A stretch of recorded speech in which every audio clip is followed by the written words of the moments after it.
Hello everyone, and welcome back to another video on the 1990 Nickelodeon magazine premiere issue featuring Chevy Chase.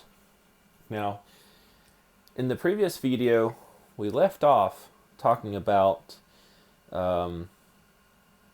pretty much the most popular things in 1990.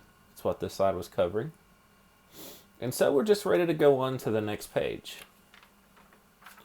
So, the first thing, because this is obviously bigger pictures here, Chris Reed and Taylor Dane. Now, I don't know too much on Chris Reed, but that hairdo though, look at that. I think it looks pretty cool, but there's no way you could get away with that in 2020. Or heck, even 2010, you couldn't get away with it. By 2000, that kind of hairstyle was starting to become a little lame. Things fly by pretty quick. Trends come and go. Things have just been a little different the past decade. I also have my little screwdriver here to kind of help guide us down as we read. Taylor Dane.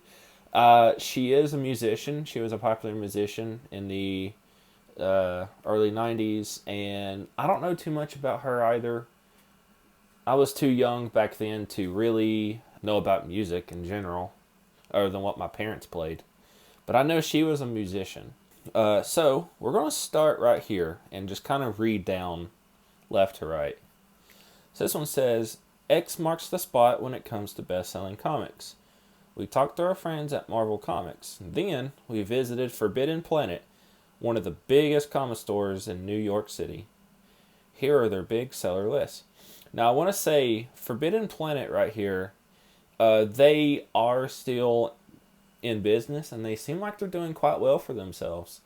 I had to actually Google them to learn a little more about them, which I should be doing with Chris Reed and Taylor Dane, BTW. And they've got quite an extensive online store.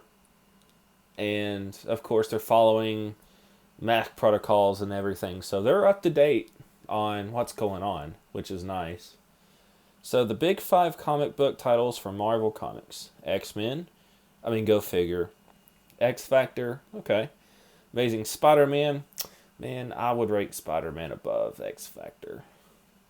Wolverine and Excalibur. Well, typical. So it's got 2 thumbnail examples of the comic. And I will try to zoom it in a little bit here to see what we've got going on. So I can kind of zoom in and show y'all a little more, bring it up. Just look at the artwork on that. Like that looks really cool. I've always, even ever since I was a kid, have had just fascinations with just graphics. Look how well they draw. Like that's amazing. The big 5 comic book sellers at Forbidden Planet. X-Men, Batman, ooh, okay. Spider-Man, the Justice League, and the Teenage Mutant Ninja Turtles. Okay. I could not understand more. Like that. These are the 5 most popular, period. Me personally, if I had to rank them based on what I liked about them, I would rank Spider-Man, Batman, Teenage Mutant Ninja Turtles, X-Men, and then Justice League. Sorry, Justice League. Alright. Big disaster. What's ahead this summer in the biggest book series in America? The Babysitter's Club? Big Trouble.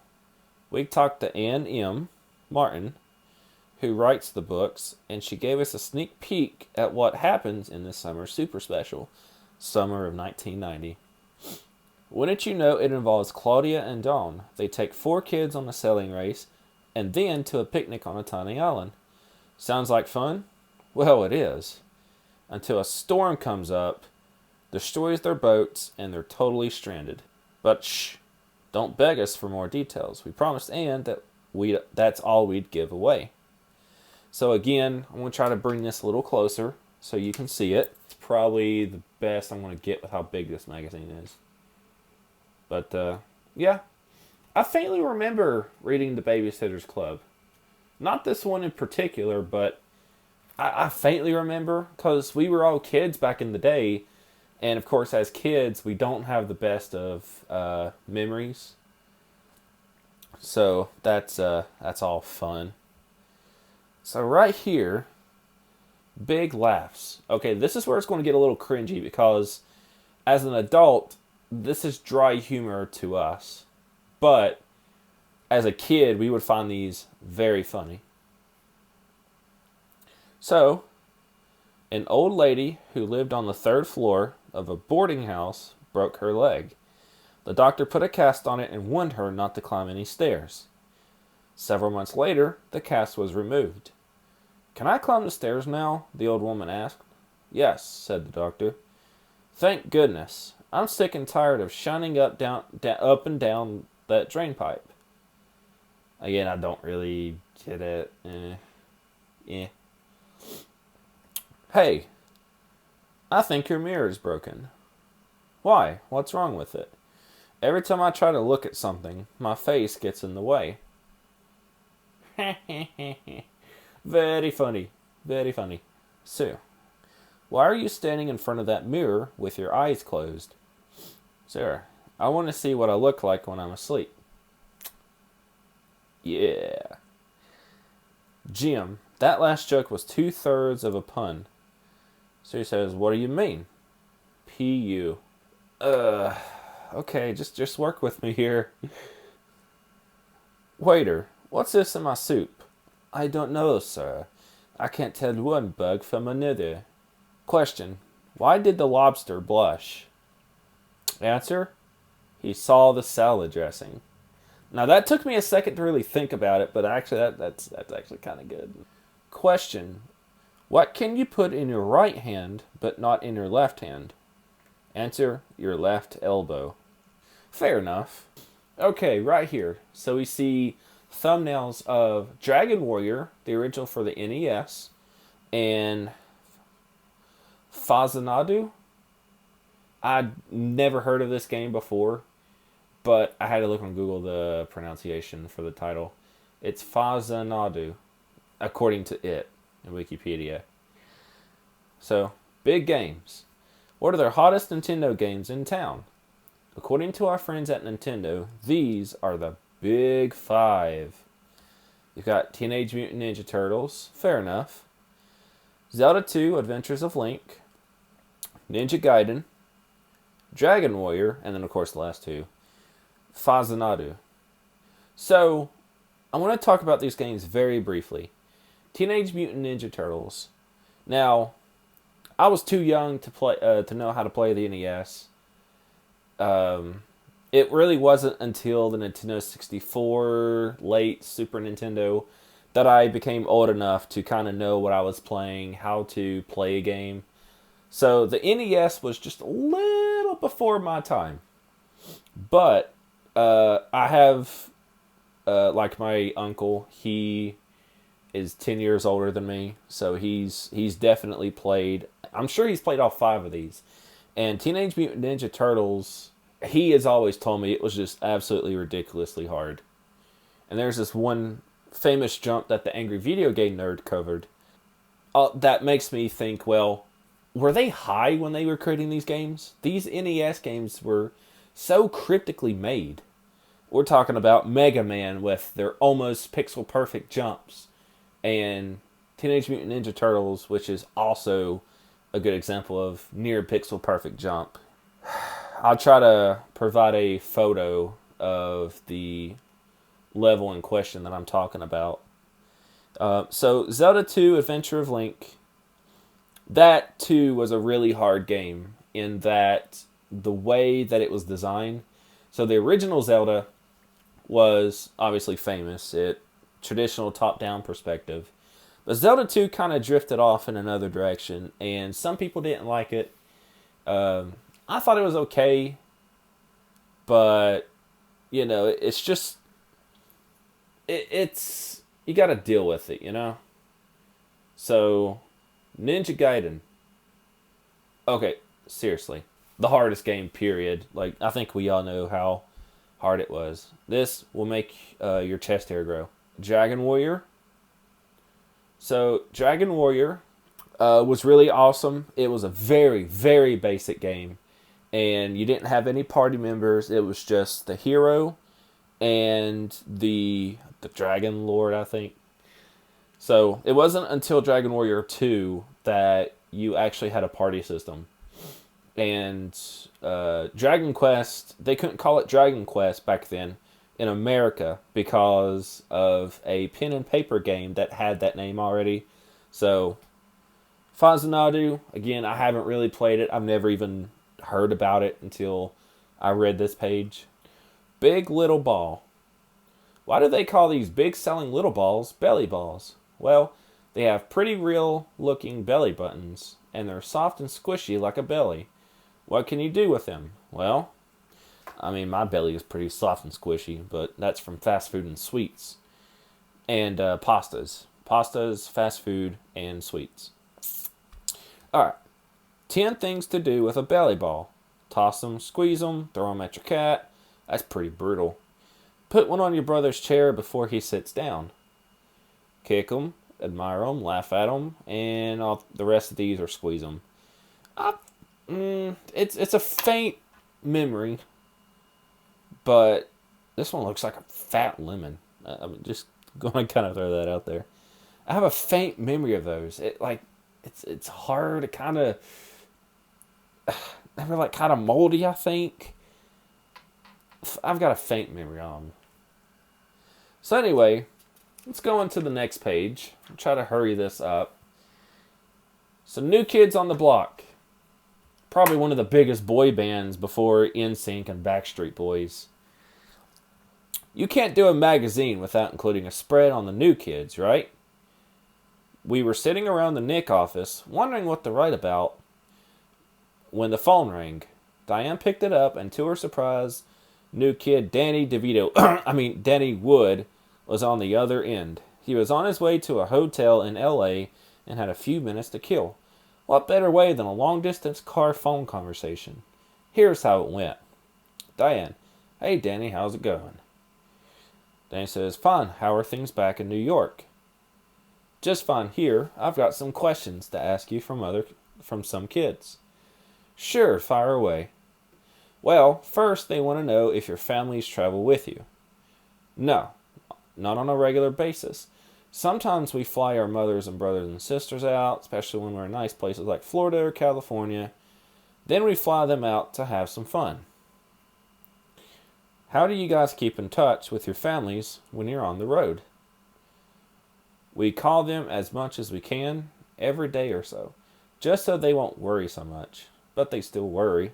Of course, as families should, they should worry. What do they worry about? About our health, whether we're okay, and going stir crazy. And if we're eating right. Okay.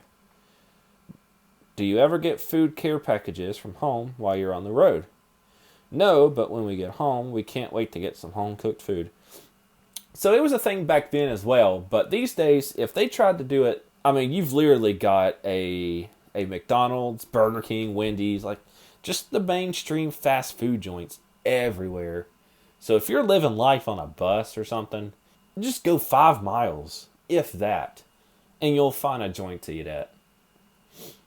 Diane says, What's the first thing you eat when you get home? And then Danny says, Mashed potatoes. I miss real mashed potatoes. Same, brother, same.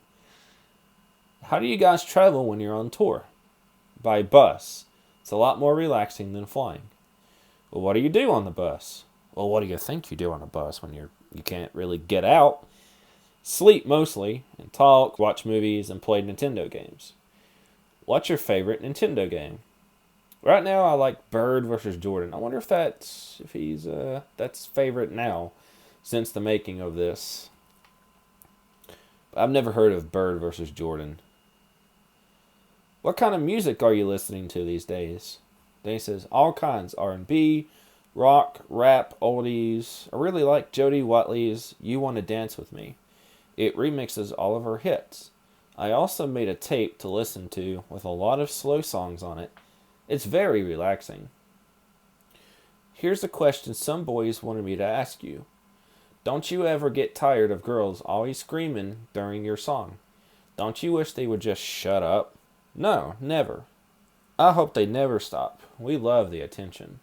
10 things we never want to read about New Kids on the Block. Sure, we like them as much as anyone. We think they're terrific. But why do all the magazines have to write all the same dumb things about them over and over? Like, seriously, we'll go totally mental if we have to read any of these New Kid items one more time. Number 1. One or more of the New Kids is dating Alyssa Milano. Come on, guys. We know it isn't true. They don't have time to date anyone these days. Number 2. Anything about Donnie's brother, Mark. Hey, we're sure he's a great guy, but so what? Number 3. John and Tiffany are engaged. Please spare us. Please don't write any more about Tiffany and New Kid on the Block. Number 4. How friendly the New Kids are with Debbie Gibson. We get the point already. Number 5. How New Kids on the Block got together. We know they were all school buddies except for Joe. We've read it 3 million times. Number 6. Please don't write any more about Danny's passion for bodybuilding. Number 7. We're really not that interested in what they eat on tour. Hamburgers and pizza? Man, that's fascinating. Dude, you're in America. Hamburgers and pizza are staple. Add in some fries on the side. You've got yourself a nice American diet. Number 8. We also think you can stop writing about how Joe loves any food that's Italian. Number 9. You can drop the story about how Denny has a fish named Frog. That fish went belly up a long time ago. And then number 10. Please don't write that boys are totally jealous and hate the band. We've read that over and over. So what are all the boys doing at New Kids concerts? Hating it? We don't think so. I think they were made fun of like Justin Bieber was when he first started gaining fame and fortune. So yeah, New Kids on the Block. And you can see the picture quite clearly. One thing I want to point out before I end this video is just the overall color scheme. I mean, you've got blue, yellow, pink, black, kind of a pinkish peach color. That one's orange. Purple, Nickelodeon's orange. Got green, blue. Like, come on. I love the color scheme of the 80s and 90s. It was so colorful. But then you compare it to what some logos look like these days. I'm going to pop some examples up on the video here for a brief moment. So like the Microsoft logo, eBay, whatever. It's just one solid color and it's so boring. So anyway, we left off on page 11. I'm trying to keep this video or these videos 15 minutes. This one's a little longer just with all of this text that was going on. So on the next video, we're going to start right here. And again, I just want to thank you for tuning in with me to go through these Nickelodeon magazines from our childhood and just kind of reminisce on the past a little bit, even if I'm doing it kind of poorly. I promise I'll get better the more I do this and the more equipment I invest in.